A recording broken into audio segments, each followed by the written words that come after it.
Buenas tardes. Agradezco esta invitación por parte de ACESE por una cosa que se llama valor reputacional. La reputación de Italia es mejor que la de España.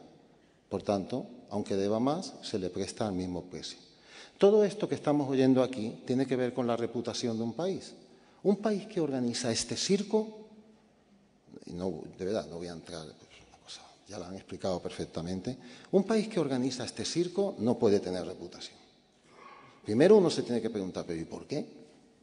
Segundo, uno se tiene que preguntar, ¿para qué? Esto del para qué es más importante que el por qué.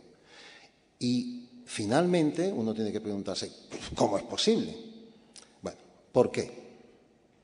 El por qué tiene que ver con que efectivamente los gobiernos de Felipe González pusieron en marcha la liberalización de este sector. Se fue por cuartas partes, por tramos de 25%, y el último tramo, casualidades de la política, lo culmina un político que se llama José María Aznar, al frente de un gobierno en el que estaba el Partido Popular. Tómense esto como una casualidad. Me llegó en el último tramo. El último tramo, lo interesante que tiene, es que coloca al frente de todas y cada una de estas empresas a determinadas personas que, también, a mera casualidad, estaban especialmente allegadas a la personalidad de este político. No, obviamente no tengo nada que...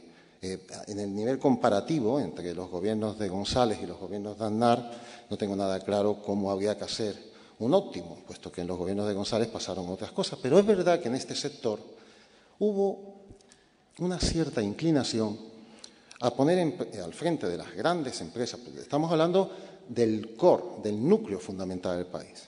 Sector energético, sector de las telecomunicaciones, Telefónica, Tabacalera, no sé si recuerdan, Argentaria, es el núcleo fundamental, estratégico, económico del país. Bien, en este último cuarto de lo que se vino a llamar capitalismo popular, se culminó la liberalización. Os han explicado cómo la liberalización efectiva en este ámbito hace referencia a la generación de la energía. Curiosamente, cuando se habla posteriormente del transporte y la distribución, ahí no es exactamente que no haya liberalización, sino que hay una intervención a través de la corporación que, de hecho, elimina la liberalización. Este es el por qué se llega a una situación así.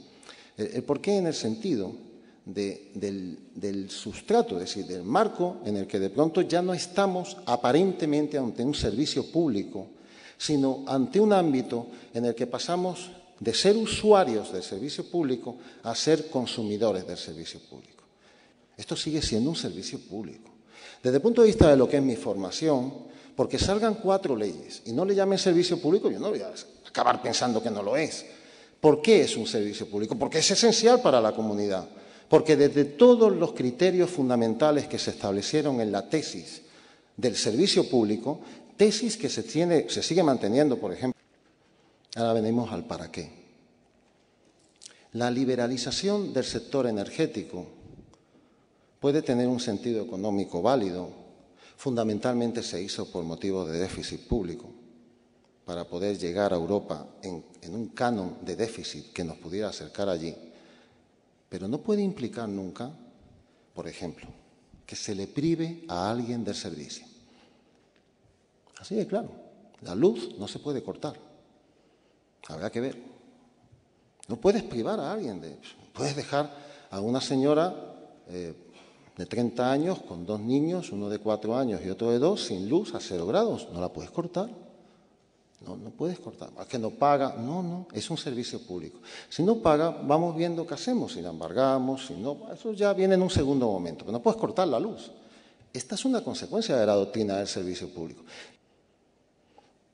Y este es el cómo es posible. ¿Cómo es posible que los ciudadanos y las ciudadanas no se hayan enterado de un tema como este? ¿Cómo es posible que aquí se haya ido acumulando una deuda? Vamos a imaginar que está bien montada. Es que me da igual lo del cálculo. Respeto muchísimo lo del cálculo, pero es que me da igual cómo esté el cálculo.